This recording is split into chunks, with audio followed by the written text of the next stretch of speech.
Hi everybody, welcome back. This time we got Sakura Succubus 6. I told you I'll deliver. I saw that comment and I was like, I guess a couple of comments, but yeah, welcome back. If you want to support this channel, please leave a like, subscribe, comment down below, or if you don't like the video, feel free to dislike. Maybe comment down below as well. I don't know, depends on you really.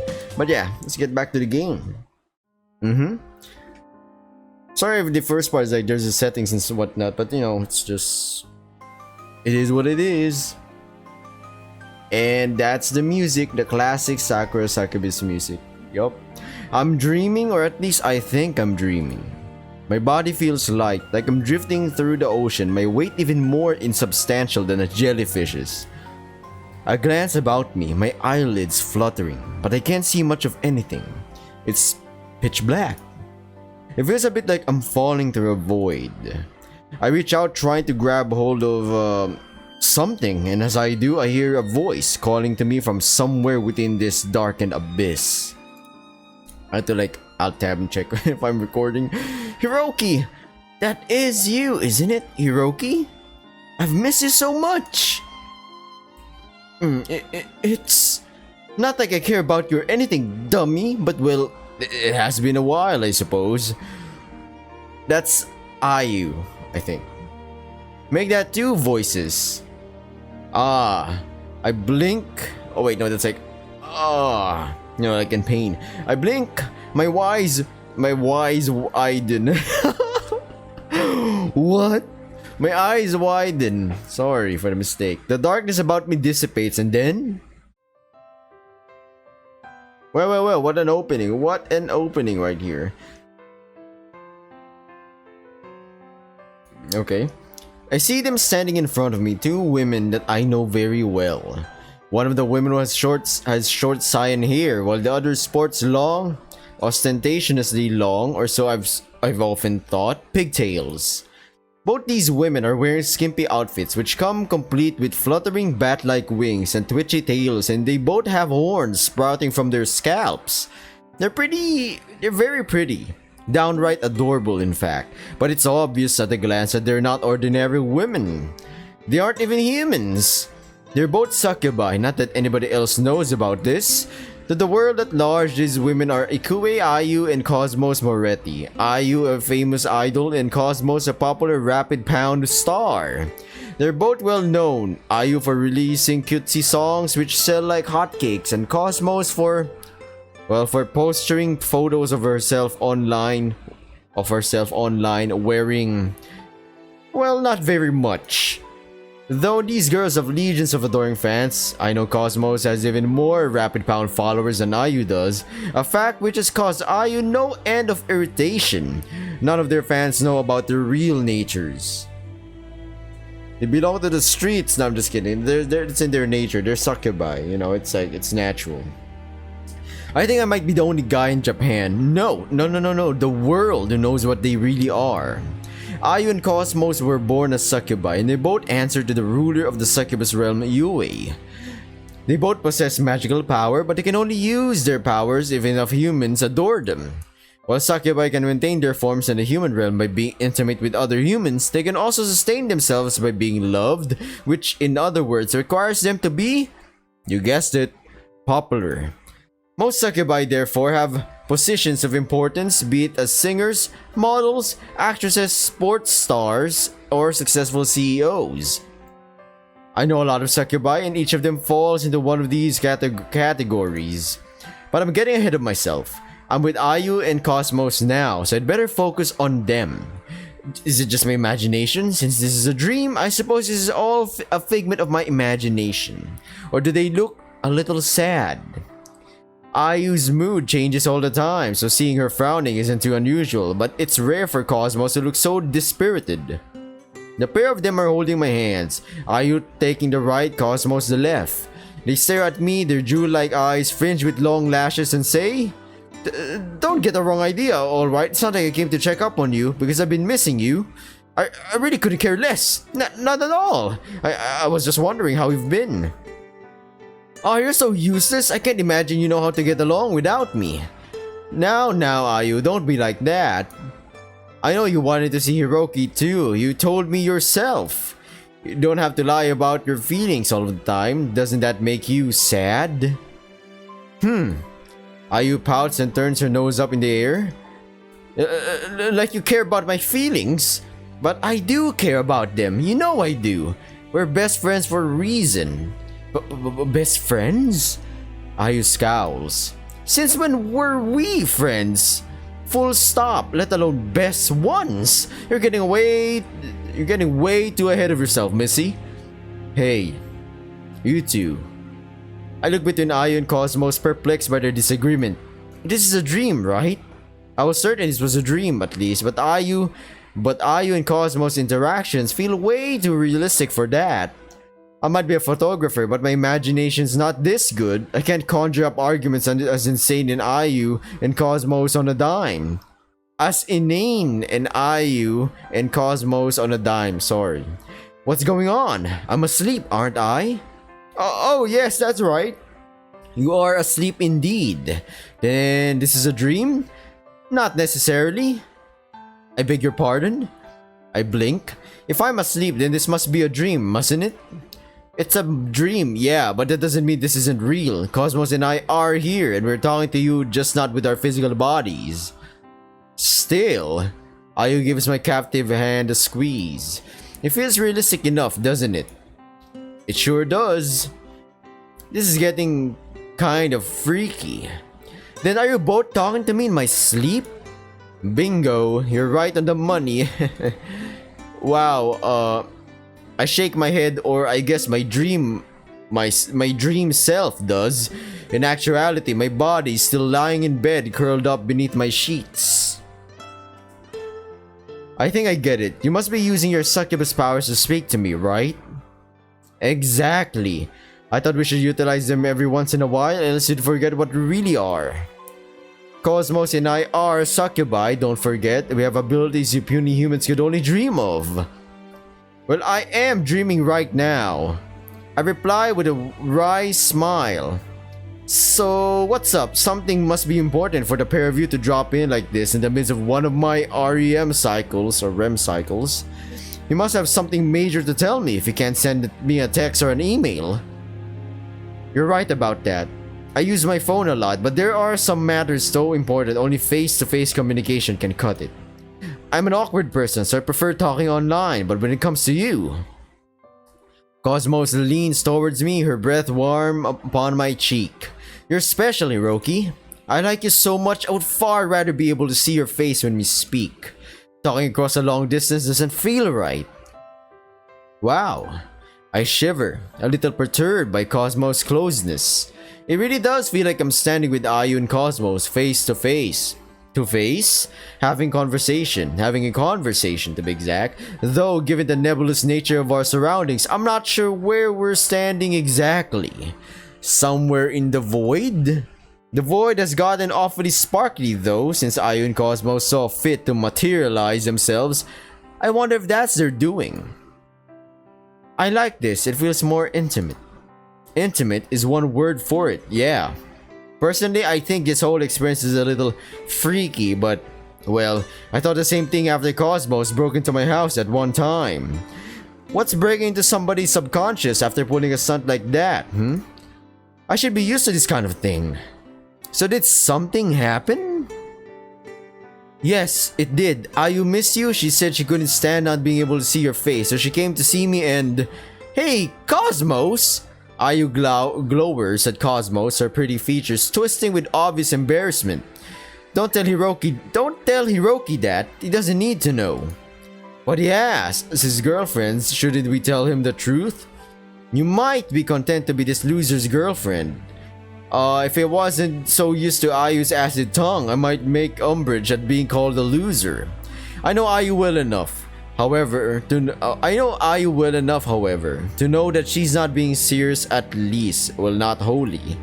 If she was, she wouldn't be squeezing my hand as tightly as she is. But I'm worth much more than that. Hiroki's nothing more than my cameraman. A cameraman that you can't keep away from, Who says I can't keep away from him? I only decided to check up on him out of the goodness of my heart, in case he was feeling lonely. I'm doing this for his sake. So you say. Cosmos frowns. But as far as I recall, you've been crying to me every night this week, wondering when Hiroki will come back from Astoria. Didn't you say only yesterday? Ahem. Cosmos clears her throat, then launches into her best impression of Ayu. Oh, Cosmos, I'm so sad. I really can't take it anymore.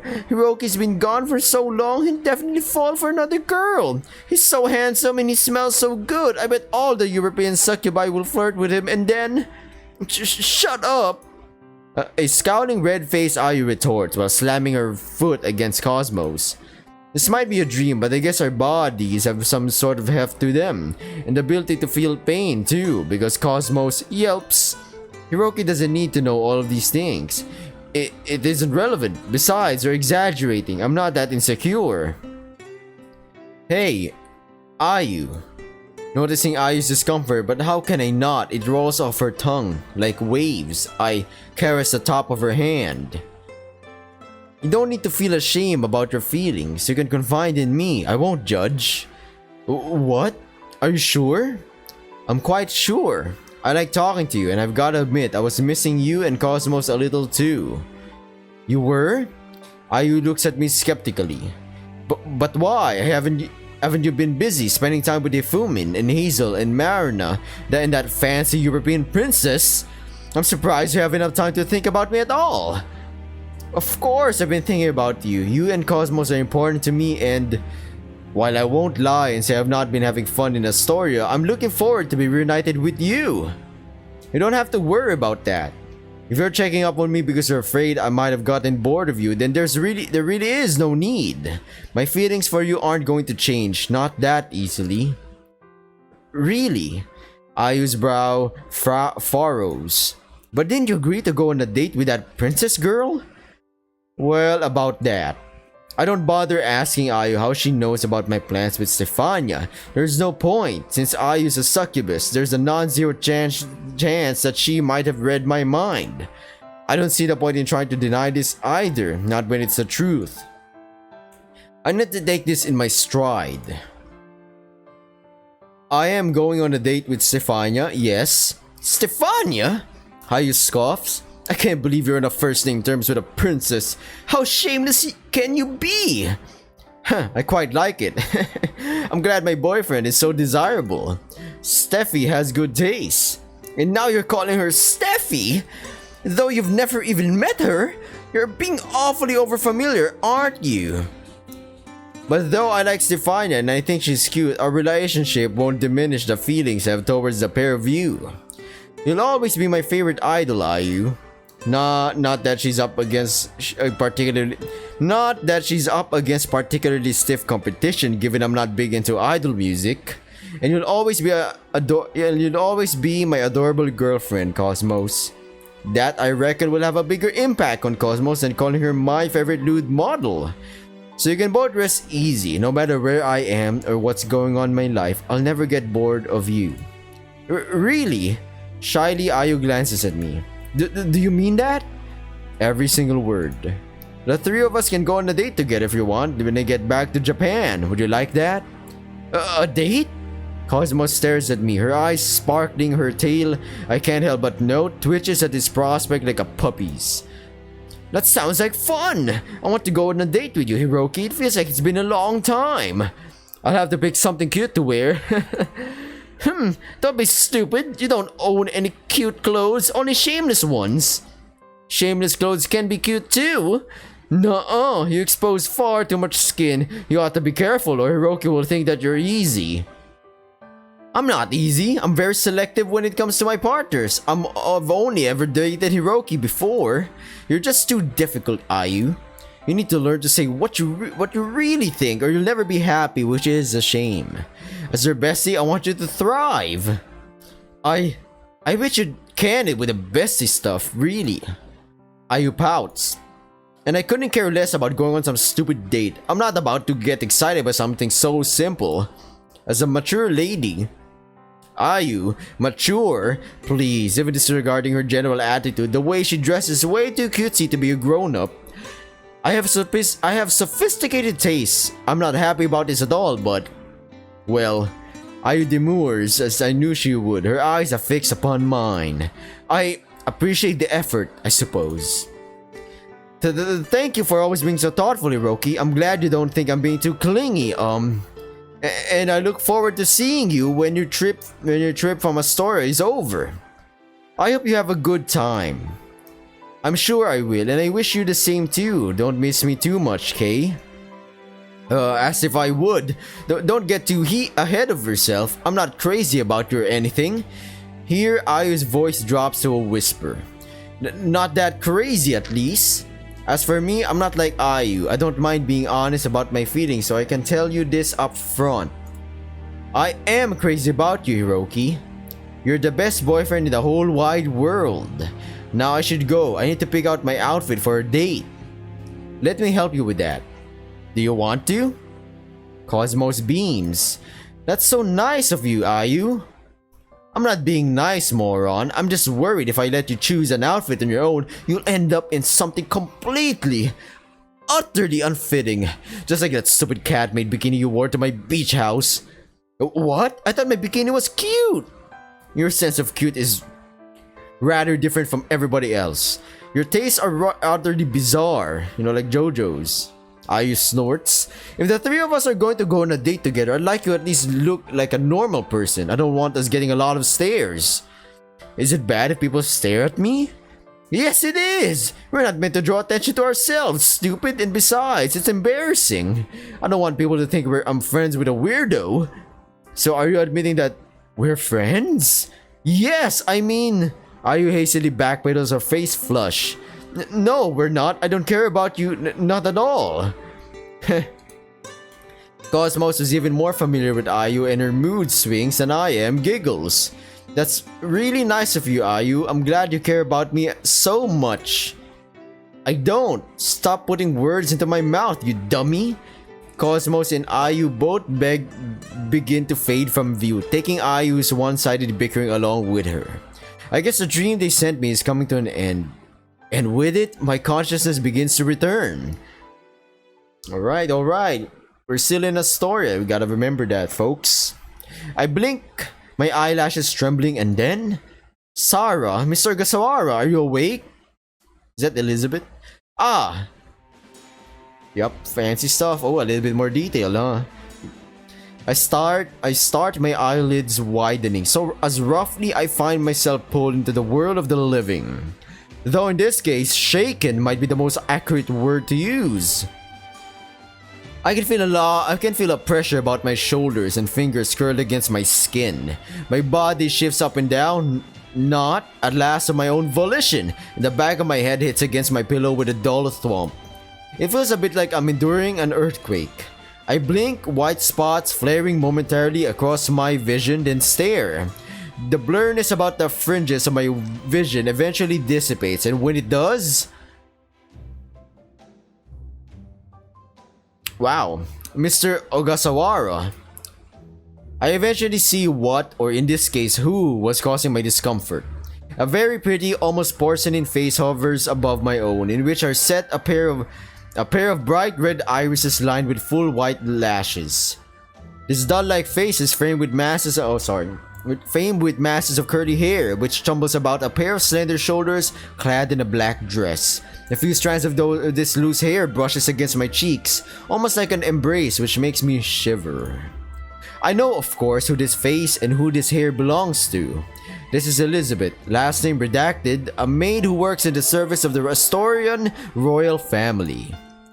Elizabeth is fiercely loyal to her mistress, the Princess Stephania, and she would, from what I've gathered after spending time with her, sacrifice her life for her lady's sake. Elizabeth isn't engaged in any particularly death-defying feats right now, however. She's doing nothing more strenuous than trying to get me out of bed. I appreciate her attentiveness though. Although... Hey, Somewhat awkwardly, I survey Elizabeth. She's looming over me, her thighs pinning me in a place on the mattress so I can't escape. As far as wake-up calls go, this one's pretty intimate. Do you have to straddle me like that? Oh. Elizabeth raises an eyebrow impassively. Do you have a problem with her current positions, Mr. Ogasawara? It's a bit awkward, yeah, especially first thing in the morning. If anybody were to walk in on us like this, they definitely get the wrong idea. Oh, you don't need to worry about that, nobody will come in. I've made it quite clear to the other maids that I shall be the only one to service you in the mornings, Mr. Ogasawara. Service me? I repeat this dumbly, a hot flush spreading across my face. I don't think Elizabeth means that in a licentious manner, at least. I don't think she does. But this particular turn up of phrase is conjuring up some pretty lewd imaginings in my depraved mind. Same. I don't suppose it helps that not so very long ago, Elizabeth and I really did get all up close and personal in the bathroom. Yes, service you. Elizabeth affirms with a nod of her head. I would not let any of the palace's other maids, well-meaning though they may be, lay a finger upon you. They are not worthy of attending you. You are a special guest of my ladies, and as such you deserve to be treated with the best maid my lady has at her disposal, namely, myself. Phew! I whistle? You're awfully confident in your abilities, huh? Should I not be? I know my worth both as a maid and a woman, as should you. There's nothing I would not do to appease you, Miss Ogasawara. I would do anything. Alright, if I had any doubts before, they've since been expunged. It can be hard to tell with Elizabeth given she tends towards the emotionless, but I'm pretty sure she's trying to flirt with me. There's nothing else this could be. Still, I do not wish to command all of your attention, not this morning at least. Your presence is wanted, that is why I came to awake you, and why I chose to employ such unconventional methods in doing so. It is of paramount importance that you rouse yourself as quickly as possible. Oh, I blink? What's going on? Do you not know? Elizabeth examines me scathingly.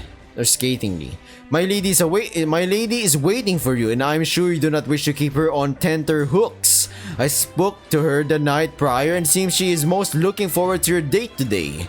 She is so very excited it would be the height of rudeness to delay matters. Oh, right.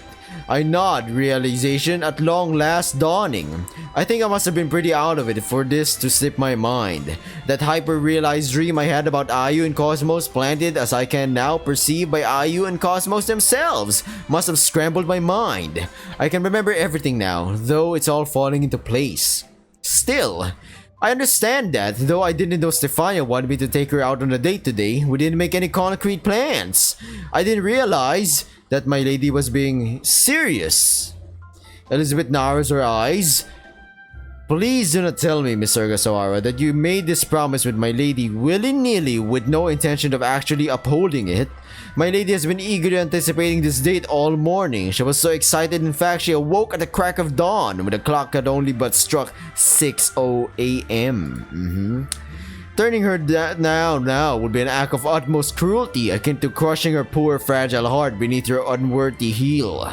As my lady stopped mid, I cannot condone that.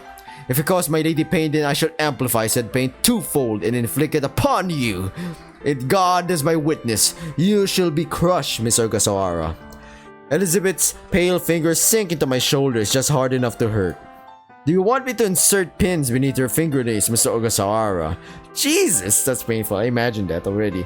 I might appear dainty, but I assure you I'm strong enough to manage feats which would make a demon blush for the sake of preserving my lady's smile. What? No, of course I don't want that. Jeez, Elizabeth. I scramble back in bed, the covers rumpling about me, and get to my feet, staggering as I do so. I'm not about to turn Stephania down. I'm excited about this date too. I'm just surprised is all about the timing. I didn't think we'd be going out so soon. And? Elizabeth's eyes narrow. Is that a bad thing? Do you not wish to spend your time in my lady's company? Now, did I say that? Not in those exact words, I suppose. Then don't go leaping to wild conclusions. I get that you care about Stephania, your loyalty is truly remarkable, really, but I'm not some scumbag who's about to take her for a ride. I'm just tired is all. I had a pretty intense dream last night and I didn't get much sleep. I'm still kind of dazed. That doesn't mean I'm not happy about all this, though. That couldn't be further from the truth.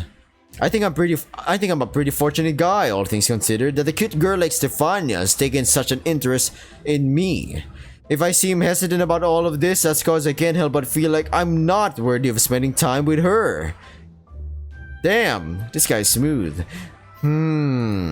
Elizabeth presses her lips together in contemplation. I suppose you have a point. My lady is a princess while you are nothing but a commoner. Yeah, you don't have to spell it out. However, Elizabeth's expression softens and once more she appraises me. For a commoner, you are rather considerate. I am happy to hear that you are thinking of my lady despite my threats. Am I to take it you have no qualms in spending the day with my lady then? I've one or two qualms, I guess. Some of which involve my fear that the paparazzi might find out about this and publicize my relationship with Astoria's princess, and others of which involve my newfound fear Elizabeth might gut me if I fail to satisfy Stephania. On this date and on the bed. Oh yeah, that's how Hiroki does it, man. But what the heck, I'm not about to make Stephania cry. If she wants to go on a date with me, then I'll do my best to satisfy her. It's the least I can do when she's been such a gracious hostess. Wonderful, I'm very pleased to hear it. I will hasten to inform my lady of the good news. Alright. You should really get dressed first. However, you can hardly speak to my lady in that slovenly state, not when you are to go on a date. You need to make a good impression. I know, Mom. I click my tongue. Just give me a little while to get ready, Kay. I will give you 10 minutes. Keeping my lady waiting any longer would be an unpardonable crime. Please don't make me break your kneecaps. Okay, right. I shudder. Elizabeth's voice is so staid, I can't tell how serious she's being. Would she really inflict bodily harm upon me if I take a second too long with my morning ablutions? Ablutions? I don't know how to like pronounce that word. I might search that. I thought that Elizabeth was a sensible woman, but I'm starting to think she might be even scarier than Yue. I'm like trying to stand, yeah, let's see if this works. This might be weird. Okay, I'm like somewhat standing right now, yeah. I wash my face, brush my teeth. I wash my face and brush my teeth in double quick time, mindful of Elizabeth's threats, then pull on a set of clothes warm enough to insulate me from the wintry winds. I've now freshly dressed and ready to go. I then reconvene with Elizabeth, who was waiting for me to dutifully outside my bedroom door. Elizabeth then escorts me through the expensive hallways of the palace and down an impressive set of steps to the ground floor. This is the same route I've taken numerous times during my stay in the palace, and it's become almost familiar to me. I don't necessarily need Elizabeth's guidance, but I accept it nonetheless. I'm only too aware that as a maid, Elizabeth takes nothing more seriously than her duties towards A. Princess Stephania and B. Princess Stephania's guests. I'm a bit fearful that if I were to shrug aside Elizabeth's offers to help with a churlish I can do it myself, I might offend her. I can't see any reason to make enemies with Stephania's dearest ally, so I choose instead to comply with her. Eventually, we make it to the parlor where Stephania is waiting, and the moment I see her... Oh! I feel what little breath I still possess after my walk through the palace, leaving me. Stephania isn't attired for once in her blue and white gown, replete with the tiara, and she isn't wearing her wispy lilac nightgown either. Sorry about that. Stephania is clad instead in a sweet dress with a bell-shaped skirt, which fans out about her thighs like the head of a flower. To complete the look, she's wearing a thick cable knit cardigan, and her blonde fluffy hair is tied back into two girlish pigtails. Stephania's outfit is comprised of pale blue and mint green shades, with a lot of white thrown in for good measure. Her skirt is short enough to off her slender legs, which are clad in a pair of white knee-high stockings, but her overall appearance isn't at all scandalous. If I had to describe Stephania's outfit in one word, perhaps I'd use cozy. She looks incredibly fluffy. When she's dressed as a princess, Stephania gives off a certain air of regal authority. In these clothes, however, she looks much more like your average girl next door, the sort who'd be willing to pour you a glass of barley tea and listen to all your work-related woes.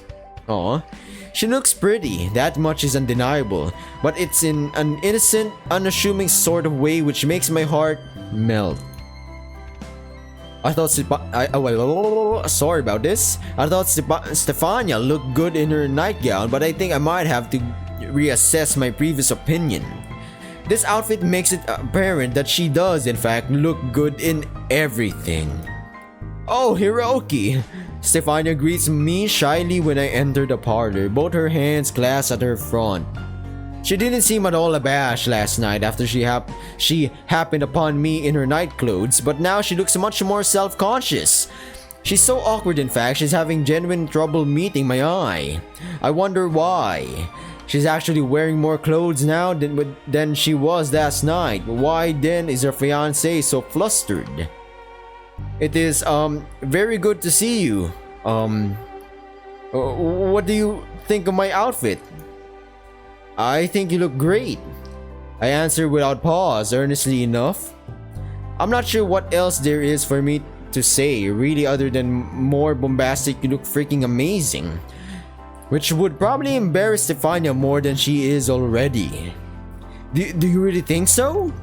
Stephania looks down at herself, uncertainty written across her fair face.